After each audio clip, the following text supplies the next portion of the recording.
Startup launch तो बहुत लोग करते हैं,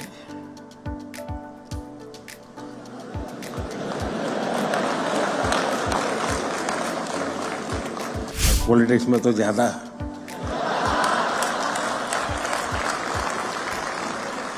बार बार लॉन्च करना पड़ता है। आपको पता है अगले 5 साल क्या होने वाला है।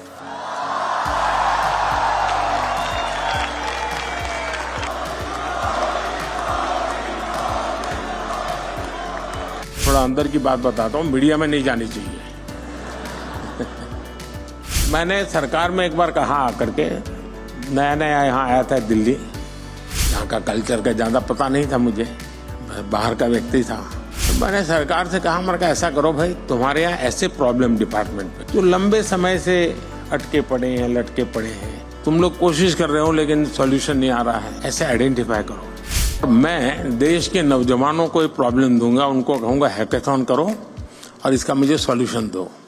स्टार्टअप लॉन्च तो बहुत लोग करते हैं,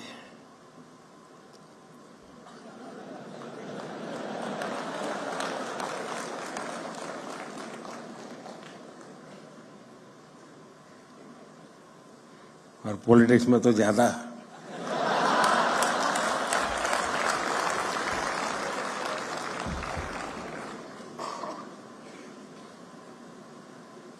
और बार बार लॉन्च करना पड़ता है।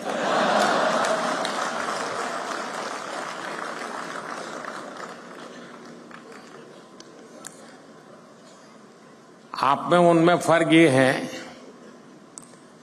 कि आप लोग प्रयोगशील होते हैं। एक अगर लॉन्च नहीं हुआ तो तुम दूसरे पर चले जाते हैं।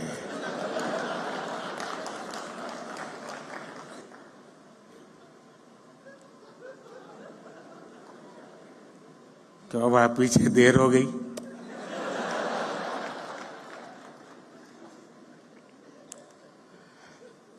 साथियों, आज जब देश 2047 के विकसित भारत के रोड मैप पर काम कर रहा है,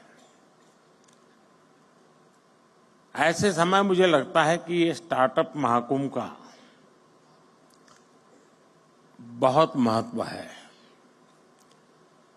बीते दशकों में हमने देखा है कि भारत ने कैसे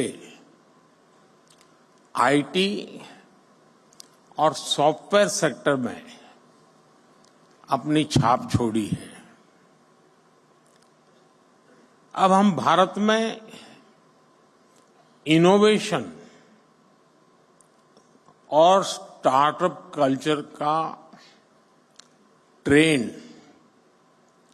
लगातार बढ़ता हुआ देख रहे हैं, और इसलिए स्टार्टअप की दुनिया के आप सभी साथियों का इस महाकुंभ में होना बहुत मायने रखता है।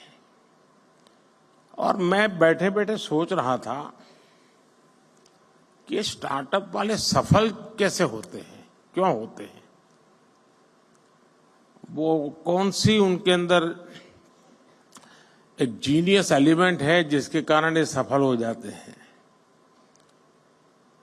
तो मुझे एक विचार आया, आप लोग तय करना मैं सही हूं कि गलत हूं। जो आपकी टीम है जिसने इसको ऑर्गेनाइज किया है, क्योंकि आमतौर पर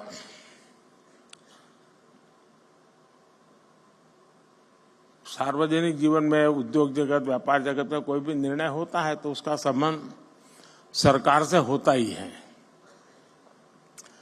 और जब सरकार से होता है तो फिर थोड़ा 5 साल का टाइम टेबल रहता है।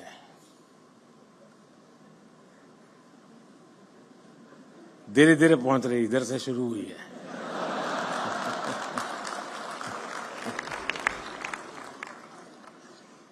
और इसलिए आमतौर पर जो व्यापारी मन होता है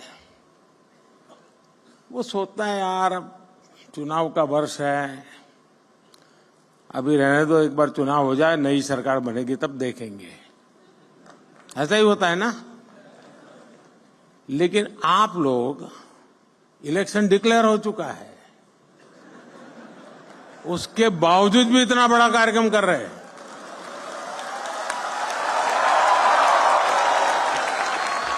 इसका मतलब ये है कि आपको पता है अगले 5 साल क्या होने वाला है।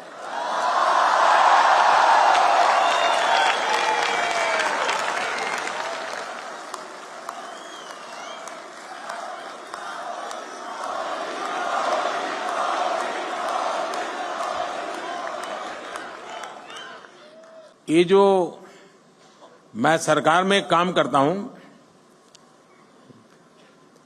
थोड़ा अंदर की बात बताता हूं, मीडिया में नहीं जानी चाहिए।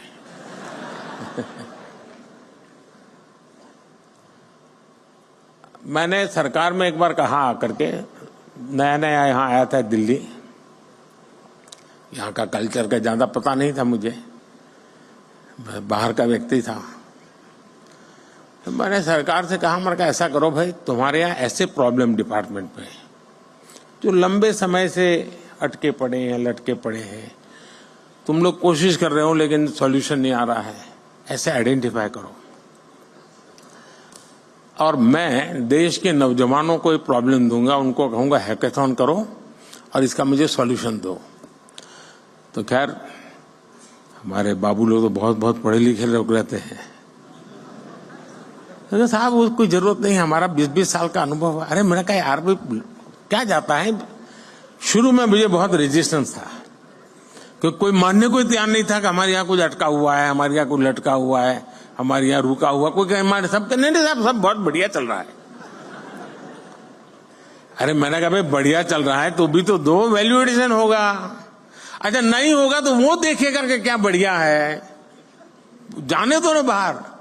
खैर बड़ी मुश्किल से सब डिपार्टमेंट ने मुझे, मैं बहुत पीछे पड़ गया तो निकाल करके दिया कि साहब ये एक समस्या है, ये तो टोटल लगाया तो करीब 400 निकली।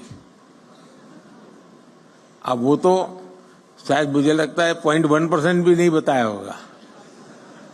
मैंने देश के नौजवानों का हैकेथॉन किया और उनको समस्याएं दे दी। मैंने कहा इसका सॉल्यूशन लेके आओ। आप हैरान हो जाएंगे जी, इतने बढ़िया सॉल्यूशन दिए उन्होंने, वे आउट दिए उन्होंने, और करीब 70-80% आइडियाज उन बच्चों के सरकार ने अडॉप्ट कर लिए।